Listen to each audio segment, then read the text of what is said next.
In 2014, three Filipino-American couples decided to walk the Camino Frances from Sarria, the so-called trial Camino. Some trained for it, but some did not. Some packed light, but some did not.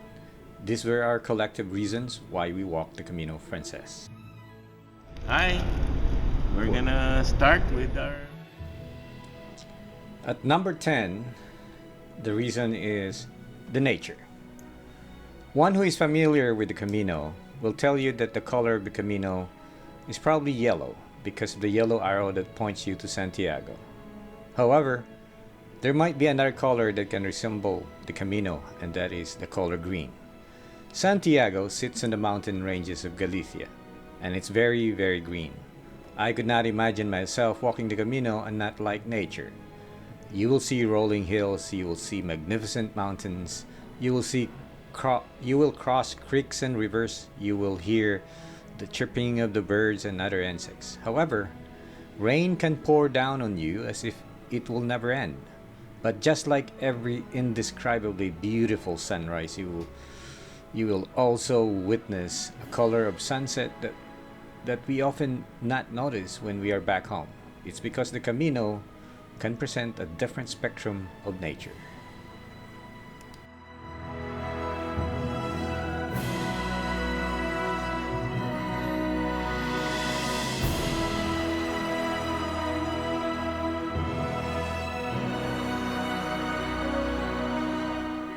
At number 9 is the food and culture.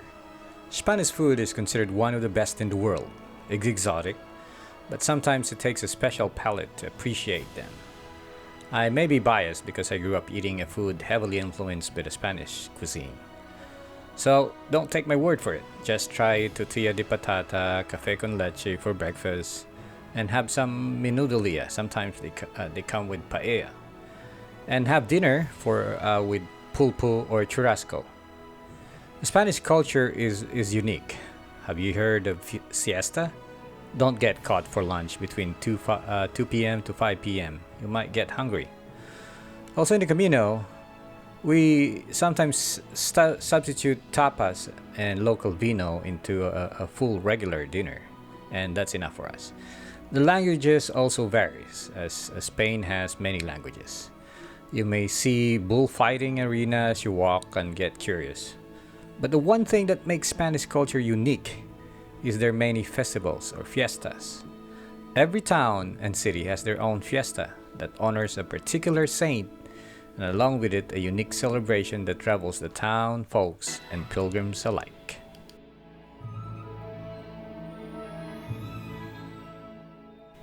At number 8, it's an adventure.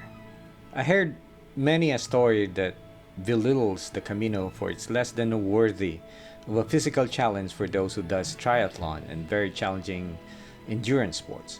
But for those who are ordinary Joes like us, the idea of walking 8 hours a day not knowing where to get food or where to lay your head for the night can be good enough to be considered as a layman's little adventure. If the idea of walking in the rain with a backpack on a muddy trail is not adventure enough for you, then perhaps crossing the Sahara Desert could be a better option for you. But for the rest of us, the Camino is our own adventure. And after all we wanted to do is eat a lot of tortilla and paella and pulpo while walking the Camino and still manage to lose some libras or pounds or kilograms for those who are metric-centered folks.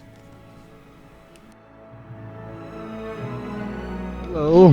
Hello, good morning. Day 2. Yay. Leaving Ferreros. Say hi. Leaving Hi. Ferreros. Yes, we're. At number 7, it's a simple life. Okay, stop. We do brush our teeth in the Camino. That's not the simple life that I mean. Prepping to walk the Camino, we have to go through the things that are absolutely necessary for us to live.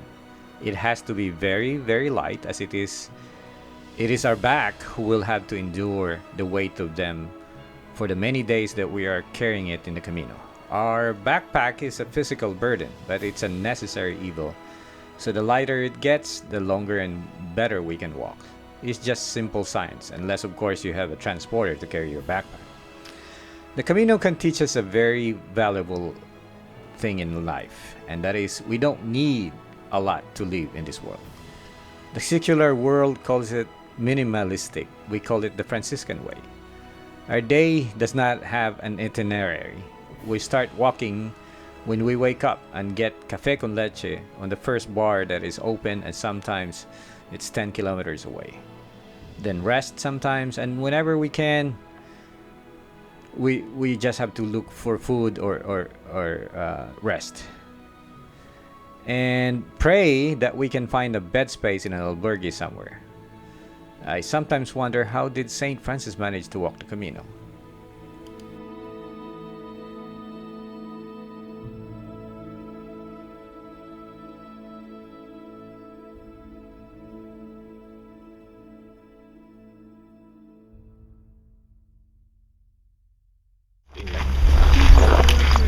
Faustino.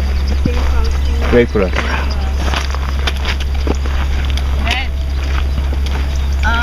Consecration of, To the Sacred Heart. yeah.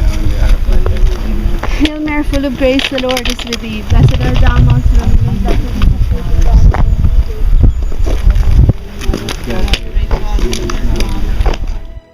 Jesus. The number 6 reason for us walking the Camino is the people. It is probably ironic that the world's greatest walking pilgrimage is religious, and Catholic at that. Catholic technically means universal. People who walks the Camino comes from every corner of the world, but one thing that I notice is that they all embody and resembles how the people of God should behave to one another. I see kindness in every smile and every buen camino. I see charity not only as a gesture, but a way of life. Sharing is a genuine word, and that means pilgrims and locals really do care. Oh, sometimes we forget about the locals, the real engine that makes the Camino possible.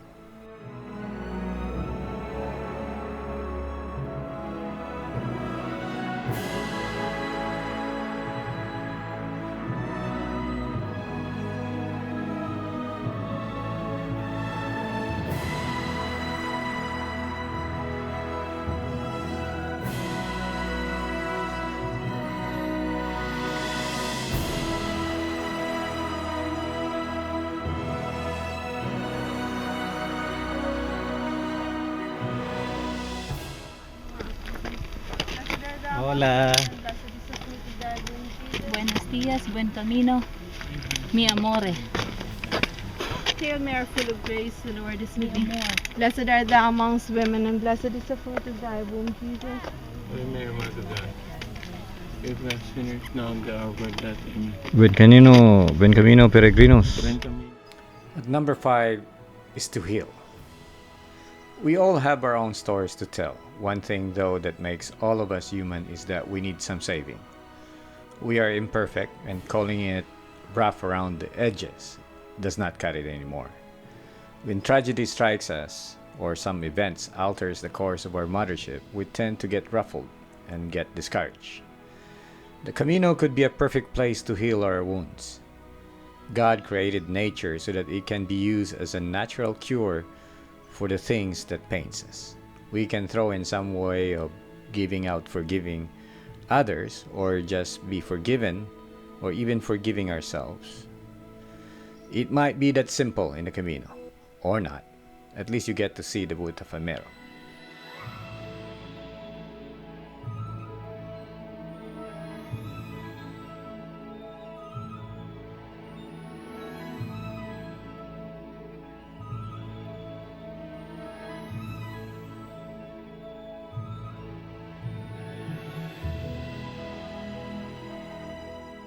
At number 4, the footsteps. Sometimes we can't help but think of the millions of people who walked the Camino for the last 1,200 years.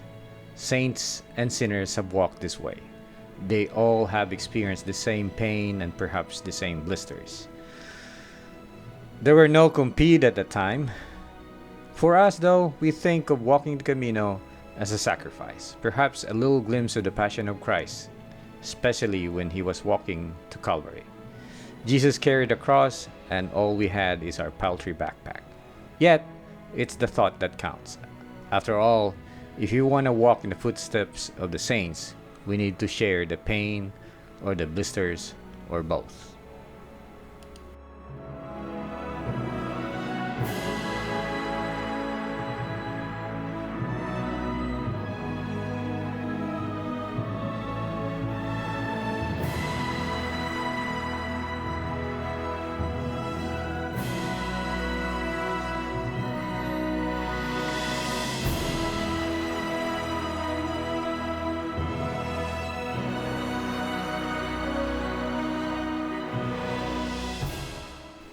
At number 3, to give thanks.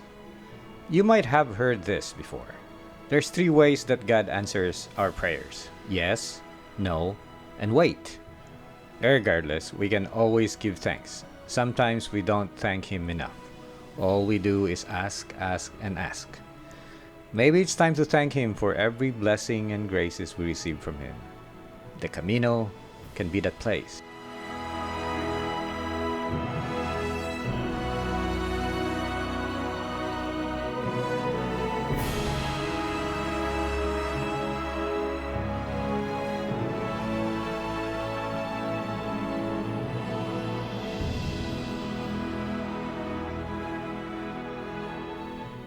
At number 2, it's a retreat. The world is getting noisier and noisier every day. We don't have to watch the news or even open our social media to know how the bully, that is the noise and turmoil, will push us to the edge of our sanity. Walking the Camino can give us the solitude and retreat that we all long for. A retreat is something that we might need in the busyness of our lives. You can call it a break or a disconnect. But a spiritual meditation or an introspection and a reflection of what's going on with our lives can be in order. Maybe it's because we want to get back on track on what God really wants us to do with our lives. When we climb mountains and cross rivers, you might actually hear God speaking to our hearts in the silence of the Camino.